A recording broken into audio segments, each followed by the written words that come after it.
Buenas tardes. Buenas tardes, Padre. Padre, Hijo y Espíritu Santo. Ilumina, Señor, nuestras mentes y nuestros corazones con la luz de tu Santo Espíritu, para que podamos identificar cuál es su santa voluntad sobre cada uno de nosotros. Gloria al Padre, y al Hijo y al Espíritu Santo. Por los siglos de los siglos. Amén. Del Padre, del Hijo y del Espíritu Santo. Amén. Que nunca llamo a lista, hagámoslo ya ver. Cristian David. Sofía Amaya. Julie Verónica.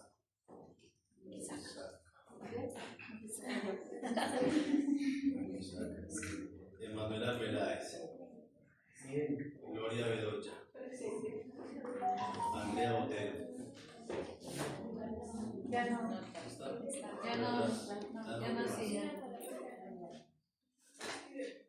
Laura Alejandra Viseño.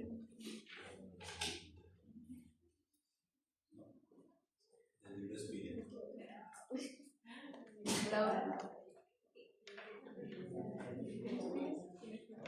Lilian Cardona.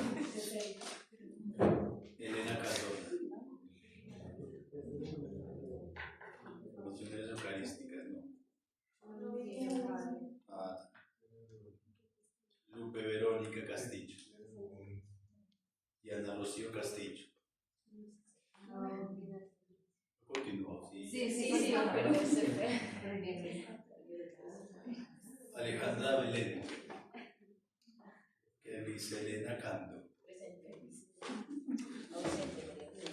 María Camila Durán. Laura Estrada. Valentina José. No, ella es caballerizora y no está aquí.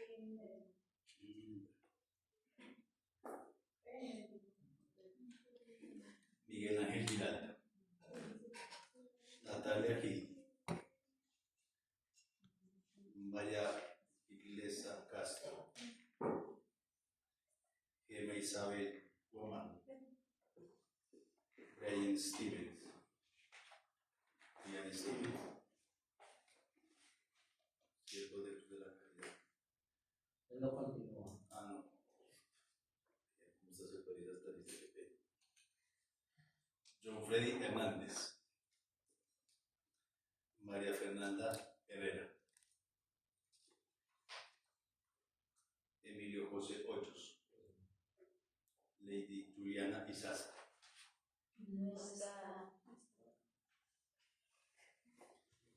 Nelcy Mari Lesmes.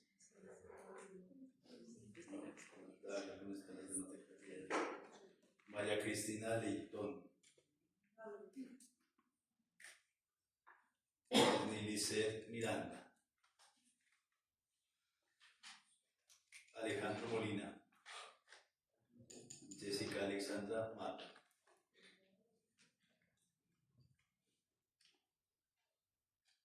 Celine Maureen.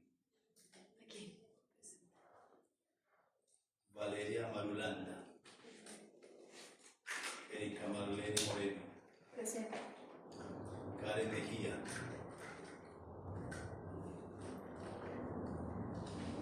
Elizabeth Montoya. Salomé Neira Arboleda. Daisy Nayeli Moreno.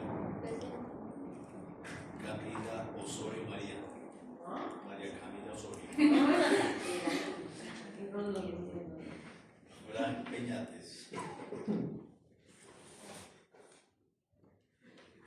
Valentina Pérez. Edwin Quintero. No continúa. Sebastián Restrepo. Alexandra Rangel. Michelle Dayana Rangel. Sofía Rodríguez. Cintia Rodríguez. Oscar Miguel Rojas.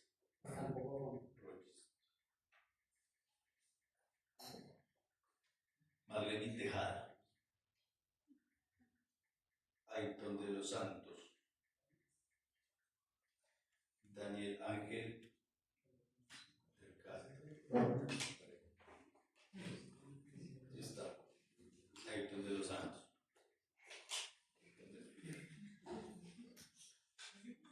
Daniel Ángel. No está aquí. Germán Zuluaga. Sara Zapata. ¿Alguien más está en la lista que no esté acá? Si no, ahorita se me hace el final.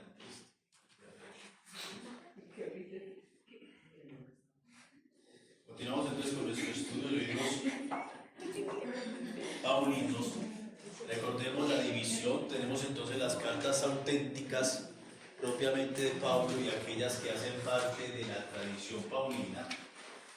Hemos estado reflexionando o profundizando en esta oportunidad sobre todo las cartas auténticas. Ya hemos visto algo de la primera Tesalonicenses, también de la primera a los Corintios, que hemos llegado a la conclusión que posiblemente no sea la primera, sino justamente la segunda, una citación explícita que hace el mismo Pablo en esta carta. Que cada una de las cartas maneja dos géneros literarios. El primero de ellos es el epistolar, que se caracteriza sobre todo por un saludo y una despedida, que así lo encontramos justamente en nuestras cartas. Y que además de eso también se caracteriza por el género literario de la retórica griega o clásica, que Pablo maneja como que al parecer bien, y también la complementa con la retórica hebrea, con toda esta cuestión de la simetría, de los diálogos, de los paralelismos, que es muy propio de la retórica hebrea. Que dentro de esa retórica clásica llegamos a la conclusión que no se puede, digamos, manejar todo lo que lleva la retórica clásica. Tendríamos que volvernos expertos, leernos a Aristóteles, los diferentes manuales de retórica. Pablo tampoco tuvo esa pretensión. A Pablo lo único que le interesa era plantear la dificultad y demostrarla, sea buena o sea mala, a través de aquella dinámica de refutatio, es decir, cuando estaba en desacuerdo o también cuando estaban de acuerdo con alguna postura que se vivía en la comunidad. Ya que veíamos lo que es el exordium, también lo que se llama la proposition, en algunas ocasiones la narratio, luego viene la argumentatio y por último vendría la peroratio. Es el esquema más sencillito que maneja Pablo dentro de sus cartas. No es camisa de fuerza. Hay veces Pablo hace algunos discursos que no encajan directamente dentro de esta estructura. Pero sí, de manera concreta, en lo que se refiere a la carta a la primera Tesalonicenses y a la primera de los Corintios, hemos podido notar que en su gran mayoría, digamos en su gran parte, sí maneja este esquema hasta el momento visto. Dentro de la segunda carta, la primera de los Corintios, ya habíamos visto algo en lo que se refería, por ejemplo, en el tema de los partidos, que yo soy de Apolo, que yo soy de Pablo, todos somos uno en Cristo, llega a concluir básicamente Pablo.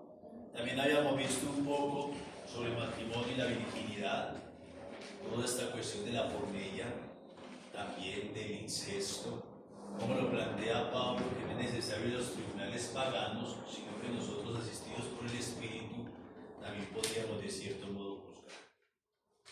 Y yo creo que ahí vamos sobre todo otro de los temas que toca Pablo en el capítulo 11, el tema de las asambleas. ¿Ya lo habían visto o no?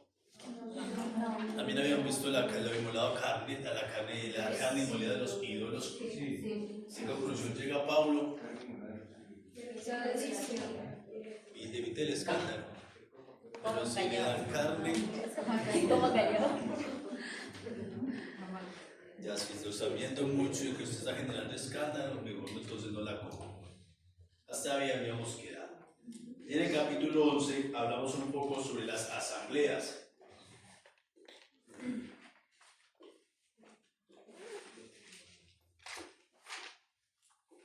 Al parecer se presentaba otra dificultad. Veamos por favor 11, 8, 9.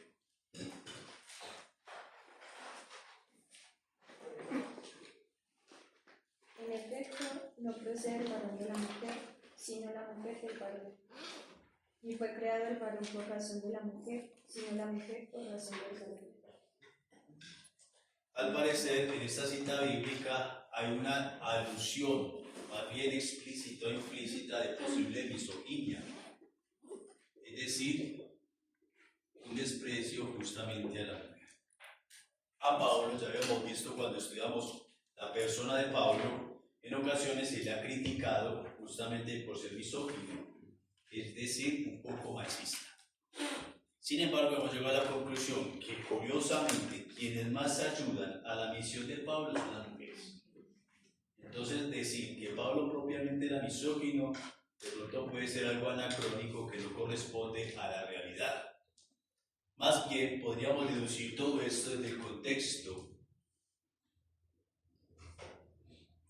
histórico de la época, donde ciertamente una época patriarcal, como también muchos de nosotros la vivimos, hoy ya no, y gracias a Dios, pero en la época de Pablo se podía dar. Antonio Pita, un exégeta que ya murió hace poco, él tiene incluso un artículo manifestando que las mujeres tenían que llevar, por ejemplo, siempre el velo, porque en aquella cultura quien lo tenía la cabeza descubierta tenía aquella característica de ser prostituta. Entonces, es decir, qué curioso, los cánones sociales nos hacen actuar de una u otra forma. Si usted se arriesga a ir en aquella época sin el velo, pues usted es catalogada de prostituta, no más por ese hecho, aunque no lo sea. Esos son los cánones sociales, porque en realidad dentro de esta dinámica no nos podemos sustraer de ellos. Es como, digamos, en los tiempos de mi papá, era imposible utilizar un jean, eso en los cánones de aquella época. O que usted utilizara pantalón largo antes de los 18 años, eso era imposible.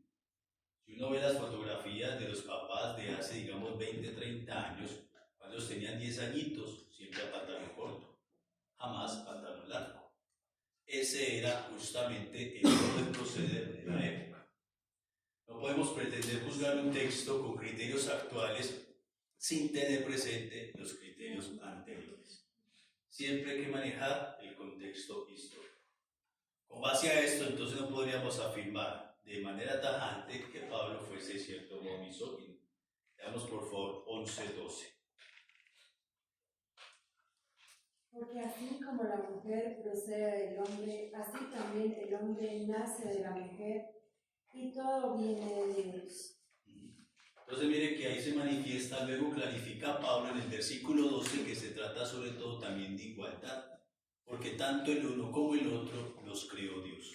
Siempre están en igualdad de condiciones. Ahora, por ejemplo, allá con este muro de las lamentaciones en Jerusalén, ustedes saben que hay un muro donde allá se hace justamente todo este rito de los judíos, no pueden estar mezclados. A una hora los hombres, a otra hora las mujeres.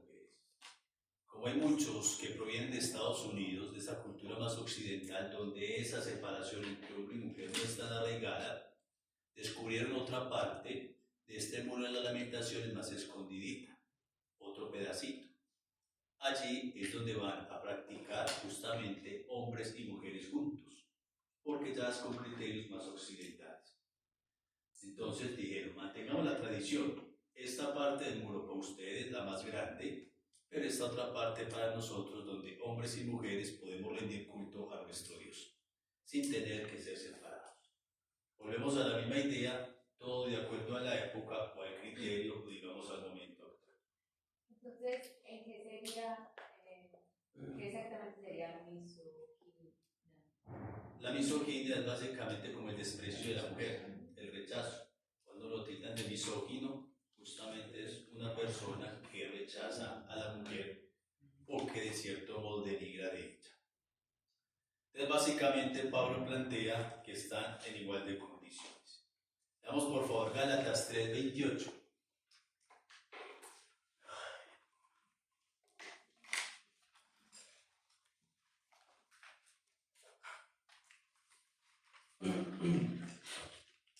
Ya no hay diferencia entre judío y griego, entre esclavo y hombre libre. No se hace diferencia entre hombre y mujer, pues todos ustedes son uno solo en Cristo Jesús. Ahí está, todos somos iguales. Si ustedes notan en el capítulo 11, entonces, primera dificultad, al parecer, que se veía en las asambleas eucarísticas era sobre todo aquella diferenciación entre hombres y mujeres y de cierto modo como cierto rechazo a la mujer. Incluso mire que en 11:7 nos dice: el varón no debe cubrirse la cabeza, pues es imagen de la gloria de Dios, pero la mujer es gloria del varón. En efecto, no procede el varón de la mujer, ya lo habíamos leído, con esta cuestión de cubrirse la cabeza.